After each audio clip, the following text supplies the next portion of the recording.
प्रियदर्शनी इंदिरा गांधी सभागृह प्रतिष्ठान चंद्रपुर की ओर से प्यार फाउंडेशन चंद्रपुर इस संस्था को प्रियदर्शनी इंदिरा गांधी स्मृति विशेष सेवा पुरस्कार से गौरवान्वित किया गया। प्रियदर्शनी इंदिरा गांधी स्मृति प्रतिष्ठान चंद्रपुर की ओर से प्यार फाउंडेशन चंद्रपुर इस संस्था को प्रियदर्शनी इंदिरा गांधी स्मृति विशेष सेवा पुरस्कार से गौरवान्वित करने का कार्यक्रम उत्साह में संपन्न हुआ। कार्यक्रम की शुरुआत में राष्ट्रमाता इंदिरा गांधी इनके पूर्णाकृति पुतले को युवा नेता राहुल पुगलिया और सुरेश राव द्वादशीवार ने माल्यार्पण कर अभिवादन किया, जिसके बाद कार्यक्रम में उपस्थित मान्यवरों का स्वागत किया गया। इस समय मंच पर विदर्भ किसान मजदूर कांग्रेस के जिला अध्यक्ष गजानन राव गावंडे, जिला महामंत्री एडवोकेट अविनाश ठावरी, शहराध्यक्ष तथा नगर सेवक देवेंद्र बेले, नगर सेवक अशोक नागापुरे, कांग्रेस के युवा नेता करण पुगलिया, इंटक के अध्यक्ष चंद्रशेखर पोड़े, एडवोकेट विजय मोगरे, प्राचार्य भांडवकर, जय कुमार, प्राचार्य भवानी मैडम, साथ ही नगर परिषद के पूर्व उपाध्यक्ष अरुण बुरटकर, कामगार यूनियन के रामदास वागदरकर, अनिल तुगिडवार, गजानन दिवसे, वीरेंद्र आर्या, पूर्व नगर सेवक महेंद्र जयस्वाल, विनोद पिंपर शेंडे, रतन शिलावार, अजय महाडोळे, सुधाकर सिंह गौर, दुर्गेश चौबे, रमजान अली, बाबूलाल करुणाकर, सुनील बकाली, पृथ्वी जंगम, कृष्णा यादव, अमोल हल्दर, नीताई घोष, हेमंत आक्यवार और सैकड़ों कार्यकर्ता उपस्थित थे। गणतंत्र दिन मौके पर प्रियदर्शनी चौक में राष्ट्रमाता इंदिरा गांधी इनके पुतले के सामने सुशोभित परिसर में प्रियदर्शनी इंदिरा गांधी स्मृति प्रतिष्ठान चंद्रपुर की ओर से प्रियदर्शनी इंदिरा गांधी स्मृति प्रतिष्ठान के अध्यक्ष तथा पूर्व सांसद नरेश बाबू पुगलिया इनके मार्गदर्शन में प्यार फाउंडेशन चंद्रपुर इस संस्था को प्रियदर्शनी इंदिरा गांधी स्मृति विशेष सेवा पुरस्कार से गौरवान्वित किया गया। महाराष्ट्र प्रदेश युवक कांग्रेस के पूर्व महासचिव युवा नेता राहुल पुगलिया ने अध्यक्ष पद ग्रहण किया। इस नेत्रदीपक समारोह में प्रमुख अतिथि सुप्रसिद्ध साहित्यिक कादम्बरीकार तथा लोकमत के वरिष्ठ संपादक व प्राध्यापक सुरेश राव द्वादशीवार, इनके शुभ हाथों प्यार फाउंडेशन इस संस्था के प्रमुख संचालक सत्कार मूर्ति देवेंद्र रापेली और उनके सभी सेवाभावी सहकारी इन्हें प्रियदर्शनी इंदिरा गांधी स्मृति विशेष सेवा पुरस्कार 1,11,111 रुपए देकर और शॉल, श्रीफल, सम्मान चिन्ह और सम्मान पत्र प्रदान कर सत्कार किया गया। प्रास्ताविक से प्रस्तुत कार्यक्रम के आयोजन की भूमिका स्पष्ट करते हुए गजानन राव गावंडे ने कहा कि देश के विकास के लिए, समाजोत्थान के लिए, प्राणी मात्राओं के संरक्षण, संगोपन और पुनर्वसन के लिए अनेक सेवाभावी संस्था कार्य करते हैं। ऐसे विविध प्रकार के उदात्त कार्य करने वाले संस्था की सराहना और उनका अभिनंदन और गौरव कर उन्हें आवश्यक वह सहायता कर उनके उपकार कार्य प्रति प्रकट तरीके से कृतज्ञ भाव प्रदर्शित करे और उन्हें प्रोत्साहित करे। इस उद्देश्य से सेवाभावी संस्था का गौरव करना चाहिए। इस संकल्पना को मूर्त स्वरूप देने के दृष्टिकोण से कांग्रेस के ज्येष्ठ नेता तथा पूर्व सांसद नरेश बाबू पुगलिया ने प्रियदर्शनी इंदिरा गांधी स्मृति प्रतिष्ठान स्थापित किया और इस प्रतिष्ठान की ओर से प्रियदर्शनी इंदिरा गांधी स्मृति विशेष सेवा पुरस्कार गौरव समारोह द्वारा देने का आयोजन शुरू किया। सन 2022 का यह पुरस्कार प्राणी मात्राओं पर दया कर, उनका जतन कर, हादसे में गंभीर हुए पीड़ित और रोगग्रस्त पशु पक्षियों को स्वयं के एम्बुलेंस से अपने आश्रम में लाकर उन्हें सेवा देने वाले प्यार फाउंडेशन को दिया गया। जिसके बाद कार्यक्रम के प्रमुख अतिथि सुप्रसिद्ध विचारवंत साहित्यिक प्राध्यापक सुरेश राव द्वादशीवार ने अपने प्रमुख भाषण में कहा कि प्यार फाउंडेशन इस संस्था के प्रमुख संचालक देवेंद्र रापेली और उनके उच्च विद्या विभूषित युवा सहकारी इनके कार्य सही मायने में उदात्त है। पीड़ित प्राणियों की, पक्षियों की सेवा करना और उन्हें जीवन दान देना, उनका पुनर्वसन करना यानी महात्मा गांधी का सपना साकार करना है। सम्मान पत्र का वाचन एडवोकेट अविनाश ठावरी ने किया तो संचालन अनिल तुगिडवार ने और आभार प्रदर्शन चंद्रशेखर पोड़े ने किया। की आपण मनुष्य समाजामध्ये जीवन यापन करत असताना, जीवन जगत असताना एक दुसऱ्यांच्या कामी पडतो, एक दुसऱ्यांना मदत करतो, परंतु बिचारे हे जे मूक प्राणी आहेत, ज्यांना वाचा नाही, ज्यांना अंतरीची व्यथा सांगता येत नाही, अपघातामध्ये कुठेतरी पीडित होतात, अपघातामध्ये त्यांचे अवयव निकामी होतात, किंबहुना काही वेळा त्यांना आपले जीव गमवावे लागतात आणि अपघातग्रस्त असे जे प्राणी आहेत हे प्राणी रस्त्यावरती तडफडत असतात। त्यांच्याविषयीची कणव जी आहे ही कणव कुणालाही कशी येत नाही, ही जी जाणीव बाबूजींना झाली तेव्हा प्यार फाउंडेशन नावाची संस्था, ही प्यार फाउंडेशन नावाची संस्था नुकतीच उदयाला आलेली आणि चंद्रपूरच्या श्री बालाजी देवस्थानच्या परिसरामध्ये कार्यरत असलेली ही जी संस्था आहे त्यांच्या नजरेच्या टप्प्यात आली. बाबूजींना पाहिलं. बाबूजींचं अंतःकरण हे संवेदनशील आहे आणि बाबूजींच्या संवेदनशील अंतःकरणाने ठाव घेतलं की या प्यार फाउंडेशनला आपण उचलून धरलं पाहिजे आहे. रस्त्यावर तळपणारे प्राणी, त्यांच्या जीवाला दिलासा देणारा तो प्राणी सांगू शकत नाही की माझा प्राण जातो आहे, मला खूप वेदना होत आहे, कारण तुमच्या आमच्यासारखी वाचा त्यांना नाही आहे. आणि म्हणून या तळपणाऱ्या जीवाची अंतर संवेदना जी आहे, अंतर्वेदना जी आहे, ही वेदना जाणून घेण्याचं काम देवेंद्र रापेल्ली आणि त्यांच्या सोबतीला जे कार्यकर्ते आहेत, तुम्ही असं नका समजा की ते डेली पेड सर्वंट आहेत.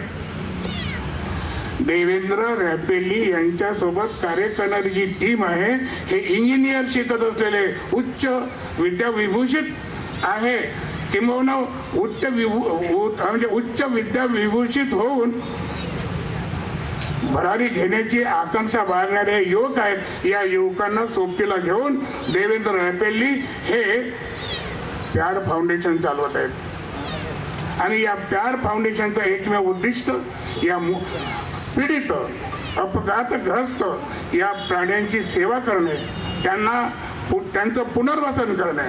आतापर्यंत त्यांनी 2000 पेक्षा जास्त अशा पीडित प्राण्यांची त्या पिढेपासून, त्या रोगापासून मुक्त केलेली आहे, त्या दुःखापासून त्यांना मुक्ती दिलेली आहे. एवढंच नव्हे तर म्हणजे 200 पेक्षा जास्त, मी तर सांगितलं की 2000 पेक्षा जास्त पीडितांना त्यांनी जीवदान दिलेलं आहे. 200 पेक्षा जास्त अपघातग्रस्तांचं म्हणजे त्यांना मुक्ती देऊनही त्यांचं पुनर्वसन प्यार फाउंडेशनच्या आश्रमामध्ये देवेंद्र रापेल्ली करत आहेत. संयोजकाचं भाषण ऐकलं आणि मी अतिशय प्रभावित झालो. सेवेचं काम सगळे करतात. आपल्या महाराष्ट्रात जिल्ह्यातही खूप आहेत, पण प्राण्यांची सेवा करण्याचं काम जे तू करतोय बेटा ते कुणीही करत नाही.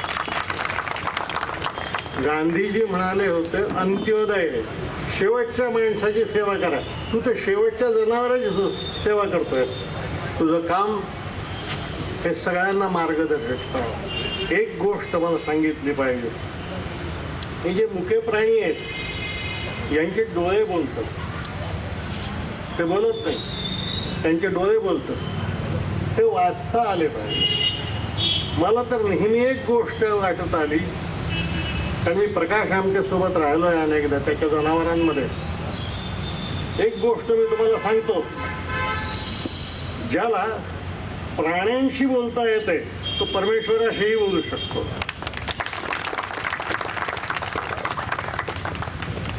हे जे तुम्ही काम करत आहात हे समाजाचं आहे, नुसतं समाजाचं नाही, हे ईश्वराचंही काम आहे. हे ईश्वरानंच निर्माण केलेलं आहे. सुखदुःखही त्यांनीच निर्माण केली आहेत. ते काम तुम्ही करतात. इतकी सुशिक्षित मुलं तुला जुळली आहेत. अरे आजकाल राजकीय पक्षाला सुद्धा मिळत नाही तितकी सुशिक्षित मुलं.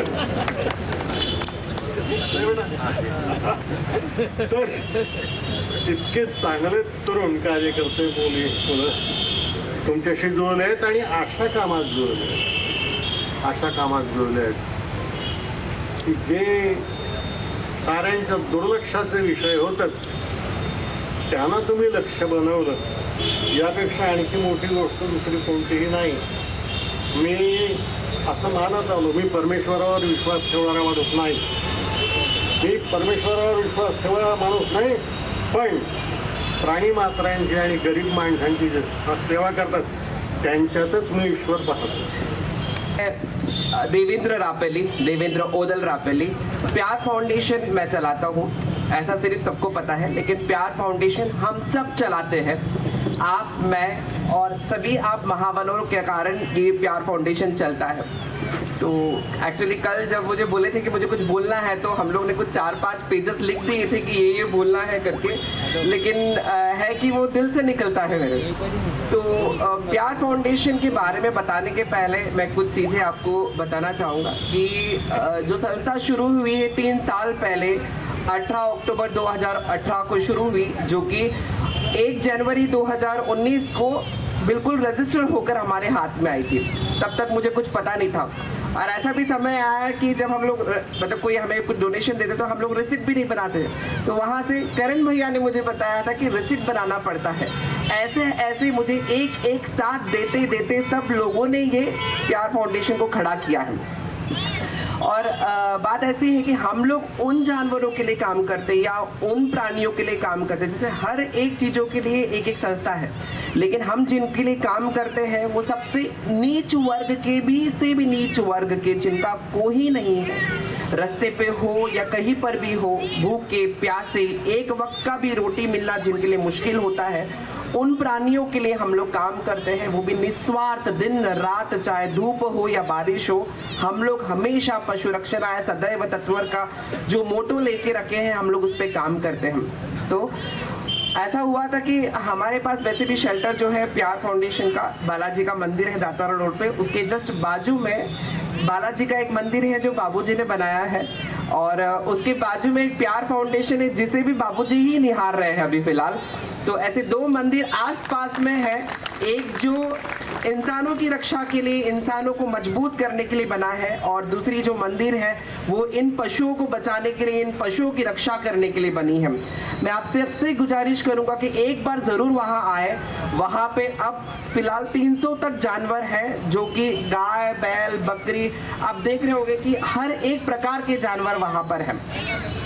मैं जब चंद्रपुर में यहाँ पर आया था, एक्चुअली मैं एक पीएचडी करने वाला स्टूडेंट हूँ। मेरा इंजीनियरिंग बैकग्राउंड हुआ है, मेरा एमटेक हुआ है, मेरा एमबीए हुआ है, मैं लंदन गया हूँ, मैं कनाडा में रहा हूँ, पर सब कुछ छोड़ छाड़ कर मैं बस एक फ़कीर बनकर यहाँ इसलिए खड़ा हूँ क्योंकि जब मैंने यहाँ पे देखा कि हमारे भारत में जहाँ पर सबसे बड़ा देश, सबसे प्यारा देश, सबसे न्यारा देश, क्योंकि मैं कह रहा हूँ मैं लंदन रह चुका, मैं कनाडा रह चुका, जो भारत में जो स्वतंत्र हमें मिला है या मिलता है वो कहीं नहीं मिलता, जो प्यार हमें हमारे आसपास लोगों से मिलता है वो कहीं नहीं मिलता है। तो ऐसे देश में प्राणियों के लिए हमें बहुत स्ट्रिक्ट से स्ट्रिक्ट रूल्स हैं, लेकिन फॉलो नहीं किए जाते। जानवरों पे बहुत दुर्दशा होती है, तो उसके लिए कुछ करना है, इसलिए मैं चंद्रपुर में पैर रखा। तो मैंने देखा कि मुझे किसी ने कहा कि ये काम सिर्फ किसी अमीर या बोल सकते हैं कि बहुत ही अमीर कर सकता है या बहुत ही गरीब कर सकता है जिसका कुछ नहीं है। तो मैंने मुस्कुरा के कहा कि दिल मेरा अमीर है और कपड़े से मैं फ़कीर हूँ, और वो उस दिन से मैं बस खाली झोला लेके सबके सामने घूम रहा हूँ कि मेरे बच्चों के लिए कुछ ना कुछ दे दो। ऐसा नहीं कि पैसा दो, घर में बचा हुआ कुछ दो या कुछ भी आपसे बनता हो वो दो। तो ये झोला तब से लेके आज भी मैंने डालना भूल गया, लेकिन देखो अपना झोला बराबर मेरे गोद में आ गया कि उन बच्चे कभी भूखे नहीं रहे, इसका मैं दिन रात सोचते रहता हूँ। और बाबूजी जैसे श्री कृष्ण बनकर मुझे रक्षा करने के लिए, मेरी मदद करने के लिए वो जरूर आए, क्योंकि जब मैंने शुरू किया था मेरे पास कुछ नहीं था, कुछ भी नहीं था। जो पीएफ का पैसा था वो पैसा लगा के मैंने शुरू किया। मेरे मम्मी पापा के पास से मैंने पैसे थोड़े थोड़े उड़ा के लेकर आए, दीदी के पास से पैसे लेकर आए, और मेरे कुछ फ्रेंड्स थे उन्होंने मुझे पैसे दिए। तो वहाँ से हमने शेल्टर शुरू किया जो कि 0 रुपीज़ से था। तो सब मुझे कहते थे कि कैसे करेगा, कुछ नहीं है। तो मैंने बोला ऊपर वाले ने मुझे चुना तो वो रास्ता बनाएगा, मैं बस चलता रहूँगा, वो रास्ता बनाएगा, मैं बस चलता रहूँगा, और मैं वही कर रहा हूँ। इसलिए मैं कहता हूँ जब कुछ नहीं था बाबूजी स्वयं मेरे यहाँ पर आए, जबकि मैं एक्चुअली चंद्रपुर में बहुत नया हूँ, तो मैं कुछ जानता नहीं, मैंने कभी बाबूजी को देखा भी नहीं था, बस नाम बहुत सुना, क्योंकि जो भी लोग आते थे कहते थे कि बाबूजी के पास जाओ, बाबूजी के पास जाओ। जानवर को प्यार कर रहे थे, गाय को बिल्कुल लाड़ कर रहे थे, कुत्ते को लाड़ कर रहे थे, और कहते कैसे कर रहा तू ये, इतना कैसे कर पा रहा। तो फिर बाद में मैंने बोला कि कर रहा हूँ बाबूजी। जब मैं उनके यहाँ पे गया तो बाबूजी बोले अब मत डरना, मैं हूँ तेरे साथ, अब मत डरना, मैं हूँ तेरे साथ, कभी जरूरत पड़े दरवाजा खटखटाना, मेरे दरवाजा हमेशा तेरे लिए खुले हैं। तो ऐसे बाबूजी को मेरा प्रणाम, राहुल भैया आपको प्रणाम, आप सभी को मेरा प्रणाम। हमारे पास ऐसा था कि हम लोग जब कोई जानवर को लेकर आते तो मैं सिर्फ स्कूटी पे मेरे डॉग्स हुए, गाय हुए, जो भी है स्कूटी पे उठा उठा के लेके जाते थे। तो पहले 2 साल हमने वैसे ही किया। तो जब बाबूजी हमारे पास में आए तो कहे कि तुमको क्या ज़रूरत है। तो हमने कहा कि हमें बहुत सारे चीज़ों का तो ज़रूरत है, पर आपसे जो बनता है हमें मदद, क्योंकि मैं कभी किसी को मांगा नहीं। तो वो बोले ना कि कभी मांगा नहीं, तो बाबूजी बोले कभी किसी को मांगना भी मत, क्योंकि जो देना चाहता वो दिल से देगा तो बिना मांगे तेरे पास आएगा। और 1 हफ्ता नहीं हुआ उन्होंने कहा कि मैं एम्बुलेंस भिजवाऊंगा, और मैंने ध्यान नहीं दिया उस चीज़ पे। बराबर 1 हफ्ते के जैसे ही गुजरा, 7वें दिन एम्बुलेंस खड़ी हुई एनजीओ के सामने। और वो एम्बुलेंस जब से आई, आप यकीन नहीं मानोगे, 150 किलोमीटर के बीच में 150 किलोमीटर के बीच में कोई भी गाय कभी भी अपघात हुई तो ये एम्बुलेंस तुरंत गरुड़ रक्षक बनकर निकलती और उस गाय को बिल्कुल बचाकर एनजीओ में लेकर आती है। आज तक इसमें जब से गाड़ी हमें मिली अब तक आप यकीन नहीं मांगो, 450 के ऊपर गाय हमने उसमें बचाया। और बिल्कुल 5 मिनट में वो एम्बुलेंस निकलती, बिल्कुल 5 मिनट। कॉल आया कि गाय को ऐसा प्रॉब्लम है और वो एम्बुलेंस बिल्कुल गरुड़ बनकर रक्षा के लिए निकलती है। बाबूजी आपको प्रणाम, आप सभी को प्रणाम कि आपने हमारी ये मदद की। मैं चाहता हूँ कि ये जो 150 किलोमीटर का हमने सोच रखा है, ऐसे 10-15 एम्बुलेंस हमारे पास मिले, और पूरे 600 से 700 किलोमीटर के बीच अगर किसी प्राणी को कुछ होता है तो हम तुरंत वहाँ पहुँचे। ऐसी मेरी गुजारिश है आपसे। अब मैं आपको सिर्फ एक ही चीज कहना चाहूंगा कि मेरे बारे में अगर मैं कहूँ तो हमने सिंधु माई को देखा है, सिंधु ताई को देखा है, जिन्होंने अनाथ बच्चों की माँ बनी। मैं तो वो 33 कोटि देवी देवता जिस गौ माता में है, उस गौ माता की मैं माँ। रास्ते पे बेचारे घूम रहे फिर रहे हैं, तो ऐसी माँ की मदद करने के लिए आप जरूर शेल्टर पे आइएगा, बिल्कुल जरूर प्लीज करके आइएगा। और एक बार जरूर देखिएगा कि हम जो काम कर रहे हैं, निस्वार्थ काम कर रहे हैं। जहाँ पे ये जो मुख्य प्राणी है जो रास्ते पे गिरे पड़े हैं और जो बहुत ही बुरे हालत में तड़प रहे हैं, उनकी रक्षा करने के लिए मैंने एक कदम आगे डाला है। आप सब लोग प्लीज करके मेरे साथ जुड़े ताकि जो मैंने कदम आगे रखे हैं वो बिल्कुल उन्हें बचाने में मदद करे।